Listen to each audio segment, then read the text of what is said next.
for me. Instead, when I come home from the office, all you want to do is go out or... I make dinner every night for you. Surprised by their display of unrestrained emotion in front of us, they stopped silent, looked at us as if to say, "See, our marriage isn't what it's supposed to be." Tom and Laura entered their marriage believing that happiness would abound. They'd heard marriage was hard work, but they didn't expect it to be a 24-hour, 7-day-a-week job. The belief in happily ever after marriage is one of the most widely held and destructive marriage myths. But it's only the tip of the marital myth iceberg. Every difficult marriage is plagued by a vast assortment of misconceptions about what marriage should be. In this chapter, however, we consider only those ideas that are most harmful and most common. Number 1, we expect exactly the same things from marriage. Number 2, everything good in our relationship will get better. Number 3, everything bad in our life will disappear. Number 4, my spouse will make me whole. The goal of this chapter in exploring these 4 myths is to take the mythology out of marriage. For too long, marriage has been saddled with unrealistic expectations and misguided assumptions. Liberated from these 4 myths, couples can settle into the real world of marriage, with all of its joys and sorrows, passion and pain. Okay, myth number 1. We expect exactly the same things from marriage. What we anticipate seldom occurs. What we least expect generally happens, especially in marriage. Saying "I do" brings with it a host of conscious and unconscious expectations that aren't always fulfilled. Neil and Kathy, a couple in their late 20s and married for 4 years, each had a clear image of what life together would be like, but they'd never discussed their ideas. They, like most couples, simply assumed the other had an identical picture of marriage in their mind. Nothing, however, could have been further from the truth. I expected married life to bring more stability and predictability to our lifestyle. To me, it meant working in the garden together, said Kathy. I want our marriage to be exciting and spontaneous, not a ho-hum routine. To me, it meant riding motorcycles together, said Neil.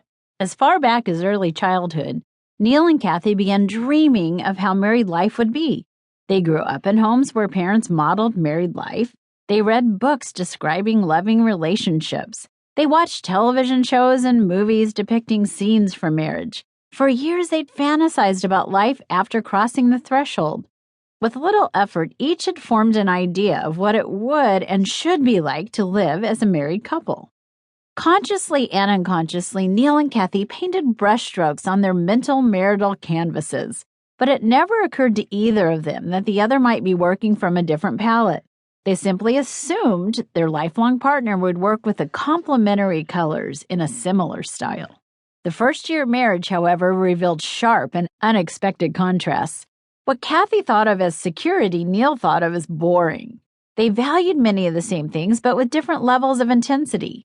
Kathy painted carefully with a delicate pastel, while Neil painted boldly with primary colors.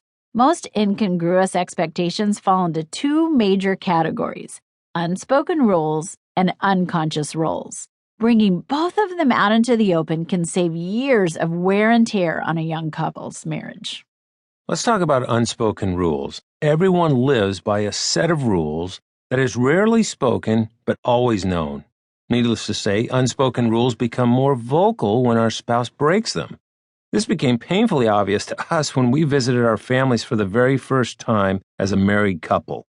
One Christmas, we flew from Los Angeles to Chicago to be with families for the holidays. The first night was at my house. As it was my family's custom, I woke up early in the morning to squeeze in every possible minute with my family. Les, on the other hand, slept in. I interpreted Les's sleeping as avoidance and rejection and felt he didn't value time with my family. It's totally embarrassing to me, I told Les. Everyone's waking up and eating in the kitchen. Don't you want to be with us? I couldn't understand why Leslie was so intense. What did I do? I asked. I'm just catching up from jet lag. I'll be down after my shower. I found out later that Les expected a slower, easier pace during the holidays because that's how it was at his house. In this incident, Les had broken a rule he didn't even know existed, and I discovered a rule I'd never even put into words. We both felt misunderstood and frustrated, and we both had our own ideas about what was acceptable, and it never occurred to either of us